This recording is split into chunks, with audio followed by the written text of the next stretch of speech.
Hello and welcome back to the Yoga Well podcast. I'm Chase Bossart, Executive Director of the Yoga Well Institute and a longtime personal student of Mr. Deshikachar's. Today I have a return guest. I'm really excited to welcome back my wife, Elizabeth Cunningham Bossart, who is a master's in Āyurvedic Medicine and an Āyurvedic Practitioner. Thanks for coming back on. Thanks for having me. I'm excited to be here.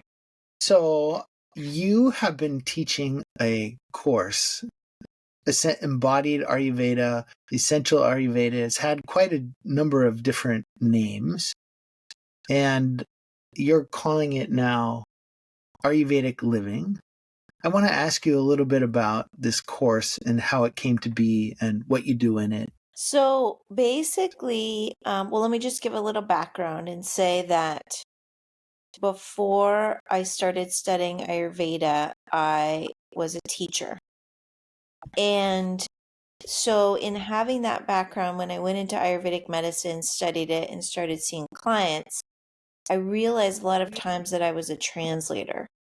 I was taking something, a 10,000-year-old science, and I was really trying to become a bridge for an ancient science, but being, lived in the modern day. So when I started to see clients early on, I would give them everything. I learned this, and I'm going to tell them to do A, B, C, D, E, F, G, H, I, J.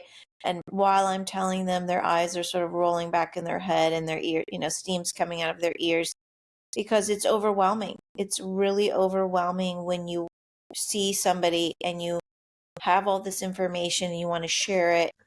And a lot of people will take it and run with it for about a week. And then a week later, they stop implementing any of the recommendations.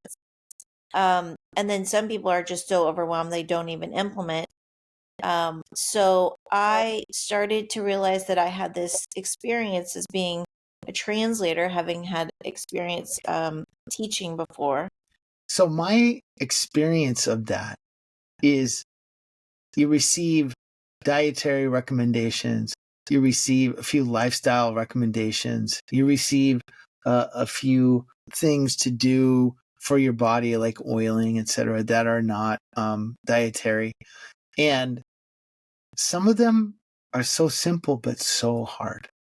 Like the easiest ones are like, just go to bed earlier. It's like, yes, that's a great idea. I would love to go to bed earlier. Or, have, and one I know you give a lot is have less salads or no salads or something like that. And, if somebody has a routine where they have a salad every day for lunch and all of a sudden they're not supposed to eat that, it's like, well, what do I do for lunch? And a lot of people, there's just the actual implementation is not so easy, even though the things don't seem that complicated. Yes. All of those things. So I think, let me just go back to what I was saying a little bit in that, and then I'll tie in what you've shared, that when you are meeting somebody and you have this information that seems so potent and so important and life-changing, the first inclination is to give people everything in all the ways that you've said. Giving a dietary change, a lifestyle recommendation, maybe to take a specific herb at a certain time. And that's very different than what we have been given culturally, societally. There's this, I wake up and I brush my teeth, I take a shower, I eat some food, I go out about my day. There's sort of a general imprint of what we're doing. But this is now looking at it with a fine-tooth comb and assessing, is this the best order of things? Is this the best things for you to be linking to first thing in the morning? So a lot of that can be very overwhelming for people. And what I have found is that if I teach a class and I explain why we're doing what we're doing, and we do it in an incremental way, then the ability to implement the changes and digest that new experience are a lot easier. So the class was really born from the desire to support people to not only just talk about the theory of Ayurveda, but to practice Ayurveda in a digestible, doable way. Because otherwise we start something and it also creates an accountability, because you have a group of people who are all implementing and trying things simultaneously, and they're explaining their experiences of those implementations. Yeah, I have to say, what an interesting and fun experiment. So you become part of a group and everybody's trying, implementing different things, and you hear what's happening in them, and very interesting. What was the first time you did this? What was the course called? I think it was in the realm of embodying Ayurveda. Embodying Ayurveda. But just to kind of say a little bit more in that, what I have seen is that, so it became as a way, as a bridge to support people. But, as I'm a translator, I'm bringing the science of Ayurveda to people so they can implement into their everyday life. But really what I have transformed over time is to support people to talk about their experiences doing so as well. So there's a lot less theory. We still do theory, but there's a lot of also, now we're moving into the experiential, communicating about the experiential implementation of Ayurveda on your everyday life. Because my own personality, I'm very rebellious. I'm a teacher. I like to listen to rules, but I also like to break rules. So my own self, I've had to learn how to take these principles of Ayurvedic medicine and implement them in a way that I don't want to yell and scream and throw them out the door. But I actually want to take them and do them, because, there's so many ways that we culturally are like, well, I want to do whatever I want to do whenever I want to do it. And that's what I'm going to do. And Ayurveda is saying, great. And here's the coat hanger it's like a framework for how to see the system, so you can hang your coats on the rack rather than just throwing the coats into the closet. I might still want to occasionally throw my coat into the closet, but after a while I want to hang it up. It's kind of exhausting having it just sitting on the floor. So Ayurveda, a lot of times I have people being like, oh, it's just a bunch of rules and I have to follow the rules. And I'm like, actually, it is like mind-blowing, amazing what it's asking of you. It's giving you a structure to lean into, and you get to choose where you start. There's a lot of external, you do this, but then I always tell people, start where there's an opening in you. Like if you feel, if somebody comes to me and they're like, well, I'm not going to change anything. It's very hard. Or I'm not going to change that, but I'm open to changing this. Then you move in the direction of where there's an openness. Because what we find as there are some things we're more amenable to starting change on. It might be a little easier for someone to scrape their tongue every morning, but somebody else has a real resistance to that, but it's really easy to set their alarm for 5 minutes earlier.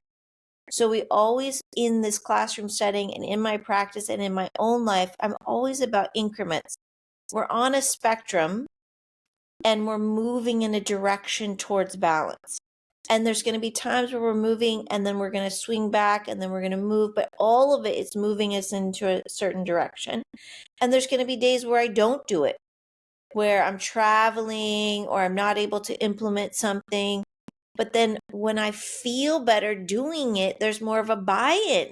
I'm like excited to do it because I feel better more often.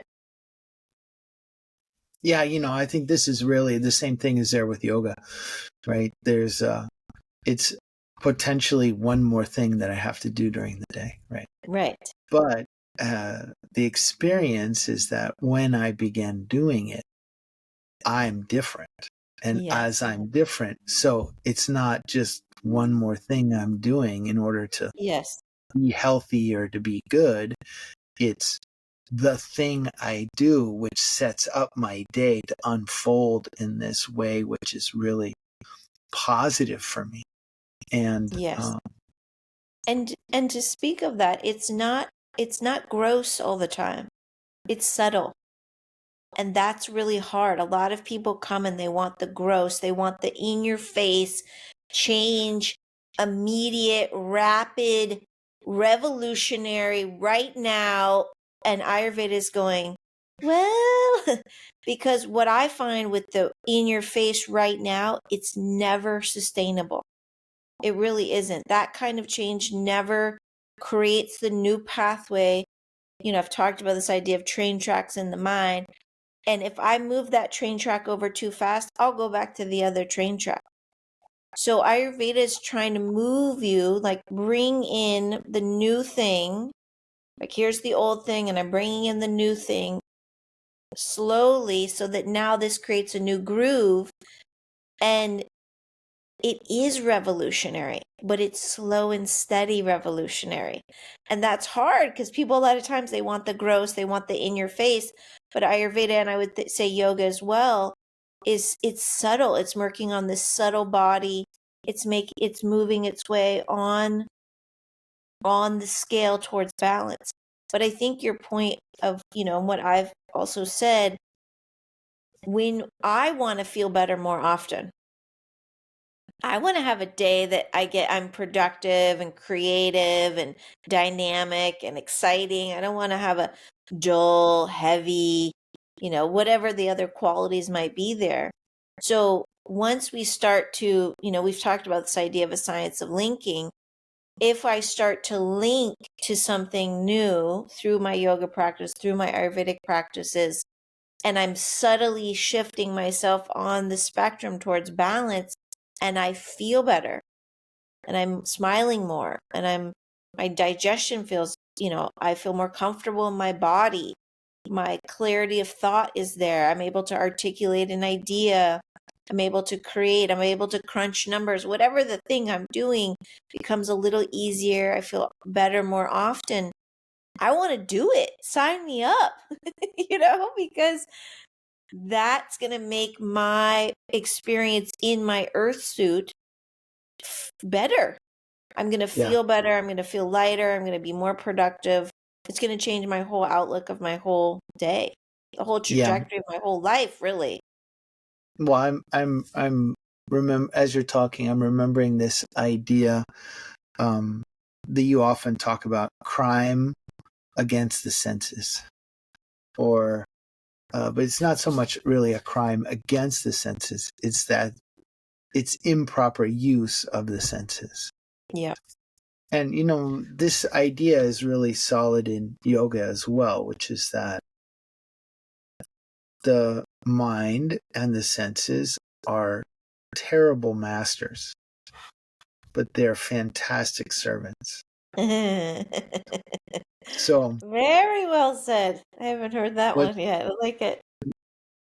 what that means is that when I allow my taste buds to determine what I eat, right? Yeah. I'm living to eat. Yeah. That will lead to disease. And if I'm Yeah. eating, then I'm choosing things that support me. Now, and that support how I feel, support how my mind functions, how the kind of discipline I have, etc. Now, the problem with that is that how the senses operate has a lot to do with the state. So if I'm agitated, I'm much more likely to eat stuff that's really not supportive for me. You can check the boxes. Popcorn, ice cream, etc. And if I'm not agitated, if I'm not upset, then it's much easier for me to make the choices that are really supportive. When people come in with some kind of physical, mental, emotional issue, it means that their system is not balanced. It means that their system is agitated. So to then, to then give them a list of, well, you can't eat any of these things. You have to eat all of those things. That's just not going to work, right? People may do it for some short period of time, but they're going to snap back. It's not sustainable change, as you were saying. Sustainable change is change that unfolds over time in small enough increments that it can be digested and established as the new dominant pattern, as the new way I'm doing things. So, that's what I've seen you do in these classes, is that you start with somewhere and with a particular practice, and you help people to implement some version of it. And you have discussions, and you have all kinds of different people's experiences are reported and shared. And it's very interesting. And it's also helpful if someone is like, this is not just for myself, it's also for my whole family, right? If I'm cooking for my whole family and I can see what my son or daughter needs or what my partner needs, etc., then I can implement that kind of thing too. And see, just the shares that are in your class are very wide ranging and informative. Yes. I mean, just to kind of follow up on what you're saying of, I may want to turn my computer off at a certain hour. And people don't have any idea that in doing their yoga practice, in doing their dinacharya, which are the morning rituals, or doing the ratracharya, which are the nighttime Ayurvedic rituals, routines, that then it becomes easier to turn off the computer. There's nothing out there that has told us that before this in our kind of modern society.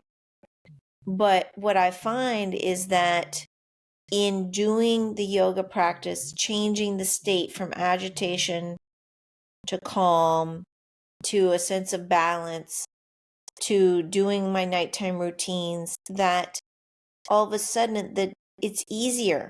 It shifts the agitation in the mind. It becomes easier to close the computer, to move the computer and the phone outside of the room. It's very interesting because sometimes what I've seen, or a lot of times what I've seen, is that people become very comfortable in the agitated state.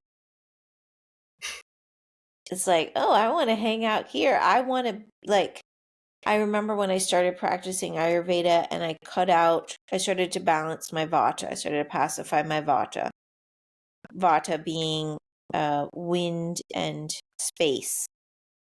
So dry, light, cold, mobile. So I started to oil my body, take some herbs, cook my food, and my state started to change. And all of a sudden, I wasn't craving chips, and I wasn't craving a late night snack or a late night show. I was a dancer, so I'd like to watch dance shows. So the desire for those things was less, and I almost thought something was wrong with me. Because the norm, the agitated state had become the norm, and I had been living in it. I like the chaos and the drama of it all, right? It was very addicting. It's very enticing, the agitation. And like increases like in Ayurvedic medicine. So I start to have those qualities of dry, light, cold, mobile in my system, and they're increasing. And then I want to link with more dry, light. I want to stay up later. I want to eat more chips. I want to eat more crackers. And it's comfortable and fun and exciting, except that when I was balanced, I started to come into balance and it was calm. And my mind wasn't reaching for something. It was like, what's this? And now I want that state all the time. The non-agitated state is like so amazing. But the dangling carrot of drama was like, well, don't you want to go and talk to a friend about something? And process something over and over and over and over and talk about it and be very dramatic about what she said and he said, oh my God. And it was like all of a sudden the desire was less, right? So this agitated state, and it's what we're also being fed all around us. This is an agitated state. We watch something on a screen, we scroll, we talk to somebody, like everything in this computer world is an agitated state. And all of a sudden, we're not valuing an agitated state. We're valuing a balanced, moving towards balanced state because I can breathe deeper. I sleep better. My bowel movements are functioning better. My relationships are better. This is what you and I are going to be talking about later today in a class we're teaching. I have so many people that I see couples and I've been treating them for Ayurveda. And the person comes into me and says, I mean, you would share the same story.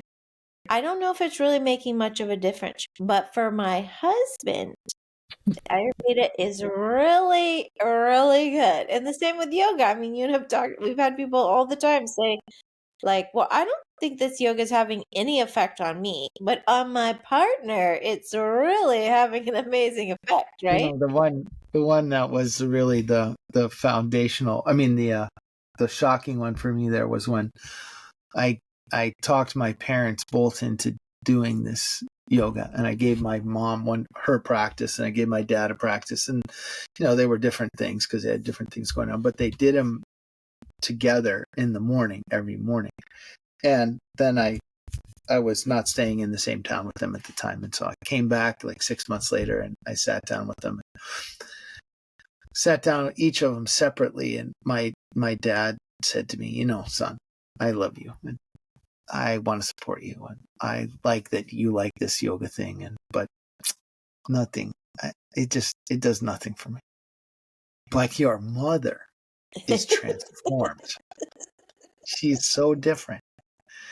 And because she's so different, I'm doing my yoga every day because I really, I really want to support her. And I was like, oh, okay, that's interesting, etc. And then a day later, 2 days later, whatever, I sat down with my mom, and my mom said, son, I love you. I want to support you, blah, blah, blah, blah. But this practice, I don't think it's doing anything for me. But your dad is a completely different person. Oh my God. And so I'm doing it every morning in order to support him. Whatever it takes. This comes to the point of a really important yoga concept, which is that we are not our bodies and our minds. Mm. And that's not fundamentally what we are. We're in our body and our minds. And that there is a way that the body and the mind functions, and we identify with it. So it's hard a lot of times to see what's different about us or what's different about our behavior or whatnot. And so when we're agitated, that state is expressed in everything. It's expressed in our physiology, like how our bowel movements work or how our digestion works. Or it's expressed in our behaviors, the way that we perceive things and respond, and it's expressed in our feelings, and it's also expressed in the senses and the way the senses work. I like to give this example that I know how I'm doing when I get to the grocery store, because in the checkout lane, I usually like to have a little bit of time to catch up with my old friends, Brad and Angelina, and see how they're doing, and talk to them, but if I'm agitated, I have no time for my old friends. I'm just focused on the candy bar, which is by there calling my name, Chase, call me, eat me, right? So this awareness is not so easy, and it takes some time to develop. Yeah. And it's very often not until we've done a bunch of it and seen the changes and then fallen off the wagon and come Yes. back into the old way Yes. and start suffering again, that we're like, oh my God, oh wow, man, I haven't pooped in 2 days, and it's been a long time since that's been like that. I feel so Yes. heavy and bloated and gassy, and oh man, I don't want to go anywhere. And it's like, it hasn't been like that for a while. It's different. We see what's different. That's, Yeah. you know, Well, that's what I was going to say, is that I could see some people would say, well, I just want to stay in this agitated state. Why change it? Why change my agitated state? But I think exactly what you just said, right? Like, to move towards balance will positively affect every facet of your life. You might not get the speeding ticket. You might not get your yeah, divorce. You might yeah, not, yeah, have indigestion or acid reflux or insomnia, or, like all, and a lot of times people think, and myself included, I started Ayurveda and I was like, Ayurveda can do everything. Ayurveda is amazing. Bad things can still happen to good people. That's life.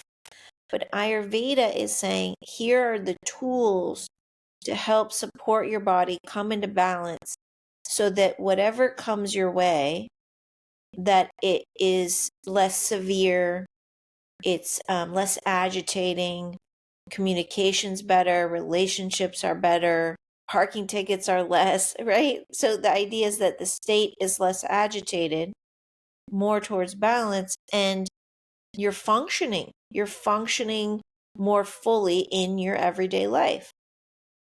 I want that. Sign me up for that. It's not, I don't necessarily have to take anything. I mean, yes, maybe I'll take some herbs, but it might just be a lifestyle shift. It might be a very simple yogic practice that is revolutionizing the agitated state to a balanced state. And I think one of the biggest perks of that are the relationships and the way they benefit. I mean, just speaking from my relationship with you, when I'm balanced, I think you're hilarious. Your jokes are funny.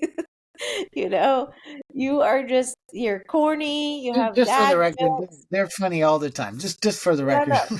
But when my state is agitated, I roll my eyes. I'm annoyed by that joke I've heard 10 times, right? So it is amazing. And it's like the joke is just a joke. You're just being you. How is it interfacing with my state and my body and my indriyas and my senses, right? When I'm in a balanced state, it's entertaining, it's light. It's not, oh God, why did I have to say that joke again, right? So whatever the relationship is, I mean, when I first got here to this, we moved to an island, and I was standing in line at the post office, and I didn't really realize how the environment of my last location had affected my state. I was so annoyed that the postmaster was talking to one of the people in line in front of me, and it was taking so long. And I mean, I literally was like huffing and puffing and stamping my foot and looking at my watch, like rolling my eyes, so annoyed. I just moved. I was not doing all my Ayurveda and my yoga. And I couldn't believe that the postmaster was talking for 20 minutes to the person. I do my yoga. I do my Ayurveda. I got back in the same line, and I was like, isn't that amazing? I live in a place where the postmaster knows the people they're talking to and asking about their grandmother and how's their dog, and like it was like amazing. I moved to a place so I'd have that slower life, and then I was annoyed that I had the slower life because of my state, because I hadn't been doing my practice, my Ayurveda, blah blah blah blah blah. So how does it change me? It changes everything. It changes every single facet of my life, and especially the relationships in my life. I'm happier Yeah. with my partnership. I'm happier as a parent, as a daughter, as a sister, you know. Mic drop. Just, it's just like, oh, how is I it always benefiting? How is it? knew it wasn't me. I always knew What that do it was your state. I always knew it was your state and not. Exactly. It's not my state, it's your state. And I mean, this is what you and I sit around and talk about. Like, people are like, what are you guys talking about? I'm like, well, my state is agitated. It's being affected by your agitated state. And so if you go into balance, then I won't be as agitated by you. Well, I mean, one of the we things talk that, about the gunas and the doshas and dinacharya morning rituals and ratracharya nighttime rituals. And we talk about vihara and ahara. So diet and lifestyle. I mean, I think lifestyle is probably the thing we are working on the most, myself included, in what I see, because we have these things that are very shiny. They're called screens, and information is being held in them. And Vihara, which is lifestyle, is requesting that we counter the millions of engineers that figured out if I swipe, I have a serotonin release. And I'm trying to counter that effect by not swiping and scrolling and opening the shiny info. I love information. I love to learn. And I have a thing that I open up and I learn from. So all of a sudden, I have to regulate, I have to counter all the serotonin that's being released or whatever else is being released in my mind. All the vata aggravation in the world, I have to counter it by shutting it. I think that is the most detrimental thing I've seen in myself and my clients is the addiction to screens. Other people who have not fallen into that, I think there's a certain generations that have not fallen into that trap as much. They have other vices, but the screen one is a really big one for a lot of people. And I can talk about how to come to my well, class and you learn how to manage your screen usage. No, but go ahead. Go ahead, well, and I I'll was just finish. thinking back to when you were saying, what do we sit around and talk about? When we get when we get into spat, something that is frequently said is, you just need a lot of oil on your head. Yeah, just go oil your head. Just go Go put some oil your oil head. on. I mean, but it's The amazing. Like, translation. Change your state so you're not such a pain in the butt. yeah. And I think the changing the state comes from oiling your head, going to bed earlier, eating at proper times, right? Yeah. And all these things, what I started studying this in 2009, and I could not imagine cooking fresh food every day. I just was like, what? I learned about the principles. There's a lot of them. I'm like, yeah. And some of them I was like, no way. Because I was in public education. So I would make a big amount of food at the beginning of the week and I'd pack it and eat it over several days. I can't imagine eating old food now. Yeah. My body craves fresh food. So Yeah. that, I can't imagine scraping my tongue. I didn't scrape my tongue for 3 years of my first program until finally a colleague was just like, scrape your tongue already. And now I can't imagine not. So sometimes the thing that feels really ominous and there's no way I could be doing a yoga practice every day and there's no way I can be implementing these things, they become second nature. I mean, now they're just part of, I think why I survived moving to a new state in a colder climate was because of Ayurveda. I have the tools to be able to manage my state all the time. Yeah. I think that this is the really interesting part about your class is that it is a step-by-step implementation of these different aspects and everything. You start off with daily rituals, what you do in the morning, what you do in the evening. Yeah.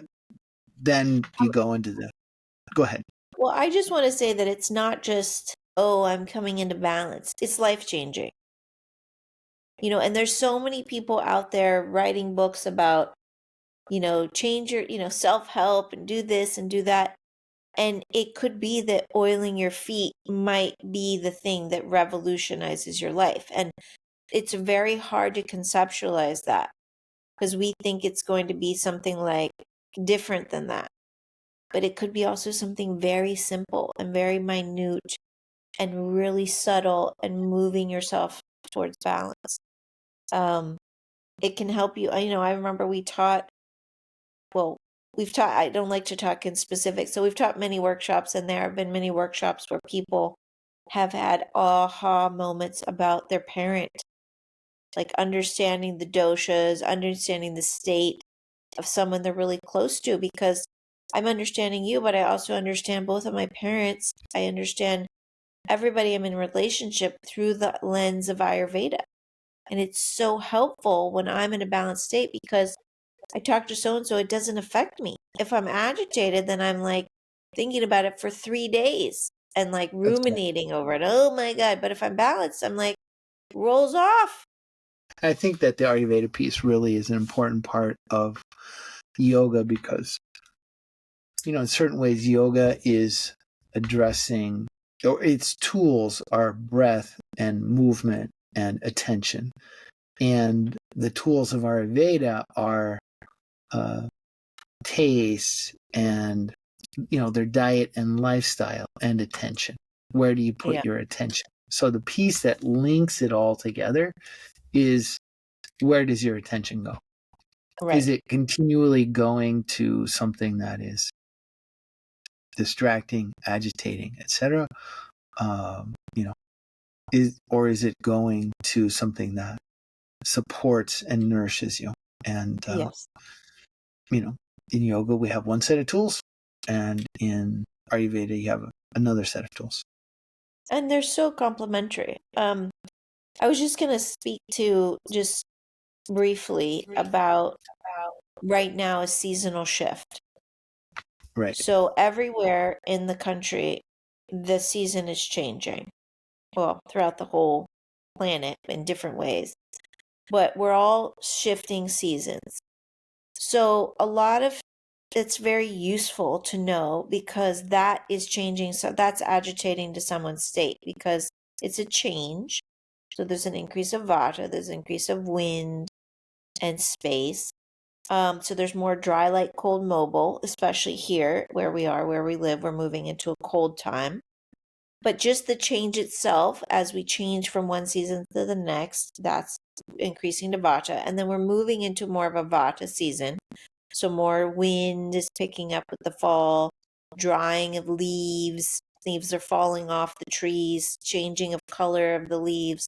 All of these things, there's more cold qualities in the weather. Even if you're in a hot area and you had a long summer, you're still starting. It's October. We're moving into that change. Knowing that is so useful because all around me, I see people sad. I see people cold. I see people getting sick. I see people more tight, anxious, waking up in the night, anxiety, fear of the unknown. All of these things are not random. You're not just having a random experience of a state change. Like, I don't know why I'm having anxiety. There is a reason. Here's your coat rack. Hang your coat on the coat rack to know you're going through a seasonal shift. That seasonal shift is going to be affecting your state. There's going to be an increase of doshas and symptoms and lakshanas that come along with that seasonal shift. That's like hugely beneficial. And Ayurveda is like, and yoga is saying, and here's your tool bag of what to do for it. I've known Huge. people that have to move where they live because of the seasonal shift. They didn't have the tools of Ayurveda. Sometimes people still have to move, but a lot of times if you practice the tools of Ayurveda with the season, whatever imbalance was there will be balanced. I completely agree. I love it. I love your class. Yeah, so I'm sure. really I just want to speak to like the changes. The concept is the same of becoming a bridge. I'm a bridge of this information from this Sanskrit, amazing Sanskrit historical information to support our, whole system, whole science and system. And really the class is a bridge of how do we implement it in the everyday. And there's a lot of theory, but there's going to be a little bit more practice and a little bit more like digestion of the experience of the practice. Because what I noticed is if you're just receiving information and you're not implementing it, then you're not necessarily taking it away and using it. It's worthless. Right.